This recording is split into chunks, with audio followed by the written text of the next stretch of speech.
ಪ್ರಮುಖ ಮುಖಂಡರು ಎಲ್ಲರೂ ಇವತ್ತು ಈ ಒಂದು ಸಭೆನ ಕರೆಯುವ ಉದ್ದೇಶ ಏನಪ್ಪ ಅಂತಂದರೆ, ಏನಿವತ್ತು ನಮ್ಮ ಕರ್ನಾಟಕದ ಜನ ಸರ್ಕಾರ ಈ ಸಂಪುಟ ಪುನರ್ರಚನೆ ಏನು ನಡೀತಾ ಇದೆ ಪ್ರಕ್ರಿಯೆ, ಈ ಒಂದು ಪ್ರಕ್ರಿಯೆಯಲ್ಲಿ ನಾವು ನಮ್ಮ ಕೋಲಾರ ಜಿಲ್ಲೆ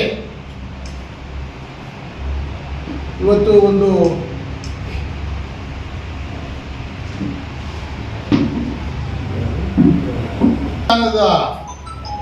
ಆಕಾಂಕ್ಷೆಯಲ್ಲಿ ನಾವು ಹಿಂದುಳಿದಿದ್ದೀವಿ. ಇವತ್ತು ಕೋಲಾರ ಜಿಲ್ಲೆ ಅಭಿವೃದ್ಧಿ ಪಥದಲ್ಲಿ ನಾವು ಹಿಂದುಳಿದ ಜಿಲ್ಲೆಯಾಗಿದ್ದು, ಇವತ್ತು ನಮ್ಮ ಜಿಲ್ಲೆಯ ಅಭಿವೃದ್ಧಿ ಉದ್ದೇಶದಿಂದ ನಮ್ಮ ಘನ ಸರ್ಕಾರವನ್ನು ನಾವು ಆಗ್ರಹಿಸ್ತಾ ಇದ್ದೇವೆ. ನಮ್ಮ ಕೋಲಾರ ಜಿಲ್ಲೆಗೆ ಒಂದು ಸಚಿವ ಸ್ಥಾನನ ಕೊಡಬೇಕಂತೆ. ಅದರಲ್ಲಿ ಪ್ರಮುಖವಾಗಿ ನಮ್ಮ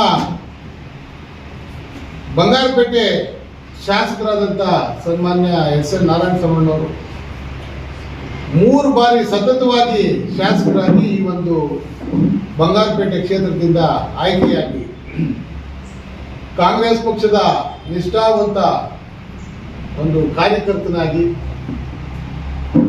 ಪಕ್ಷದ ಅಭಿವೃದ್ಧಿಗೆ, ಕ್ಷೇತ್ರದ ಅಭಿವೃದ್ಧಿಗೆ, ಸರ್ವತೋಮುಖ ಬೆಳವಣಿಗೆಗಾಗಿ ಇವತ್ತೇನು ಅವರು ಅವಿರತ ಪ್ರಯತ್ನ ಮಾಡ್ತಾ ಇದ್ದಾರೆ. ಇವತ್ತು ನಾವು ನೋಡ್ತಾ ಇದ್ದೀವಿ, ಬಂಗಾರಪೇಟೆ ಕ್ಷೇತ್ರ ಇವತ್ತೇನು 224 ಕ್ಷೇತ್ರಗಳು ಕರ್ನಾಟಕ ರಾಜ್ಯದಲ್ಲಿ ಅಭಿವೃದ್ಧಿ ವಿಚಾರದಲ್ಲಿ ಮೊದಲನೇ ಸ್ಥಾನಕ್ಕೆ ಬರ್ತದೆ. ಇದಕ್ಕೆ ಕಾರಣ ನಮ್ಮ ಏನು ಶಾಸಕರಿದ್ದಾರೆ ಅವರ ಒಂದು ಅವಿರತ ಪ್ರಯತ್ನ ಮತ್ತು ಅವ್ರಿಗಿರ್ತಕ್ಕಂಥ ಈ ಒಂದು ಅಭಿವೃದ್ಧಿ ಕಾಳಜಿ, ಕ್ಷೇತ್ರದ ಸರ್ವತೋಮುಖ ಅಭಿವೃದ್ಧಿ. ಇವತ್ತು ಬಂಗಾರಪೇಟೆ ನಗರ ಒಂದಕ್ಕೇನೆ ಸುಮಾರಷ್ಟು ಕೋಟ್ಯಾಂತರ ರೂಪಾಯಿಗಳನ್ನ ಇವತ್ತಂದು ಒಂದು ಸಂಧಿನೂ ಬಿಡದೆ ಇವತ್ತು ಸಿಮೆಂಟ್ ರಸ್ತೆಗಳಾಗ್ಬೋದು, ಡ್ರೈನೇಜ್ ಸಿಸ್ಟಮ್ ಆಗ್ಬೋದು, ಕುಡಿಯೋ ನೀರಿನ ವ್ಯವಸ್ಥೆಗಳಾಗ್ಬೋದು.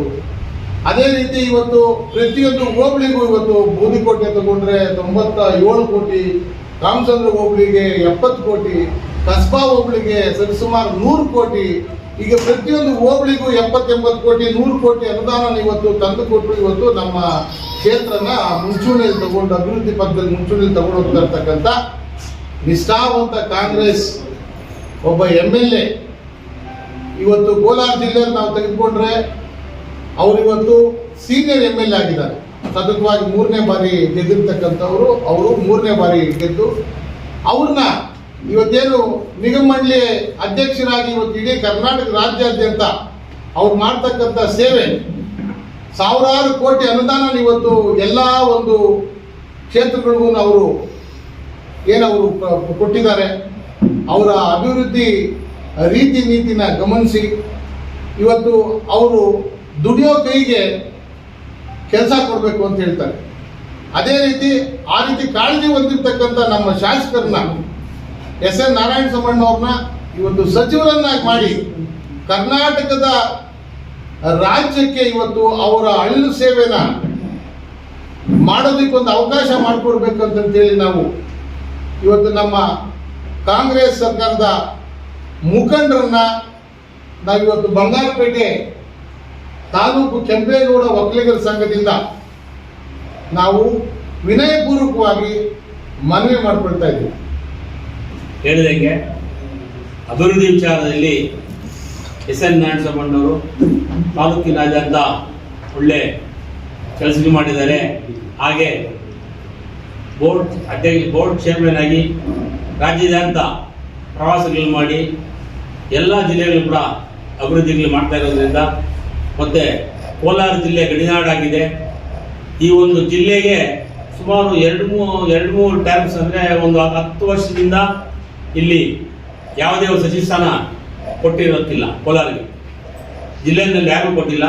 ಈ ಜಿಲ್ಲೆಯಲ್ಲಿ ಹ್ಯಾಟ್ರಿಕ್ ಹೀರೋ 3 ಸಾರಿ ಗೆದ್ದಿರ್ತಕ್ಕಂಥ ಎಸ್.ಎನ್. ನಾರಾಯಣಸ್ವಾಮಣ್ಣವ್ರಿಗೆ ಸಚಿವ ಸ್ಥಾನ ಕೊಡಲೇಬೇಕು. ಅವರಿಗೆ ಕೊಟ್ಟಿದ್ದೇ ಆದರೆ ಜಿಲ್ಲೆಯ ಎಲ್ಲ ಜನಾಂಗಗಳು ಕೂಡ ಜೊತೆಯಲ್ಲಿ ತಗೊಂಡು ಜಿಲ್ಲೆಯನ್ನು ಅಭಿವೃದ್ಧಿಪಡಿಸಲಿಕ್ಕೆ ಅವರು ಹಾಗೂ ನಮ್ಮ AICC ಅಧ್ಯಕ್ಷರ ಮಲ್ಲಿಕಾರ್ಜುನ ಖರ್ಗೆ ಅವರನ್ನ, ಮಾಜಿ CM ಆದಂಥ ಮಲ್ಲಿಕಾರ್ಜುನ ಇವರು ಸಿದ್ದರಾಮಣ್ಣವ್ರನ್ನ, ಎಲ್ಲರನ್ನೂ ಕೂಡ ನಾವು ವಿನಯಪೂರ್ವಕವಾಗಿ ಒತ್ತಾಯಿಸೋದೇನೆಂದ್ರೆ ಈ ಹ್ಯಾಟ್ರಿಕ್ ಹೀರೋ ಎಸ್.ಎನ್. ನಾರಾಯಣಸ್ವಾಮಿ ಸಚಿವ ಸ್ಥಾನ ಕೊಡಲೇಬೇಕು ಅಂತ ಒಕ್ಕರಳ್ಳಿಯಿಂದ ನಾವೆಲ್ಲನೂ ಒತ್ತಾಯ ಮಾಡ್ತೇವೆ. ಒಂದು ಸಂದರ್ಭದಲ್ಲಿ ಹೈಕಮಾಂಡ್ ಒಳ್ಳೆ ರೀತಿಯಲ್ಲಿ ಪರಿಗಣಿಸಿ ಇವರಿಗೆ ಮುಂದೆ ಬರತಕ್ಕಂಥ ಸಚಿವ ಸಂಪುಟದಲ್ಲಿ ಸ್ಥಾನ ಕೊಡಲೇಬೇಕು ಅಂತ ಕೆಂಪೇಗೌಡ ಒಕ್ಕಲಿಗರ ಸಂಘ ಹಾಗೂ ಬಂಗಾರಪೇಟೆ ಎಲ್ಲ ಸಮಾಜದವರಿಂದ ಒತ್ತಾಯವನ್ನು ಮಾಡ್ತಾ ಇದ್ದೇವೆ.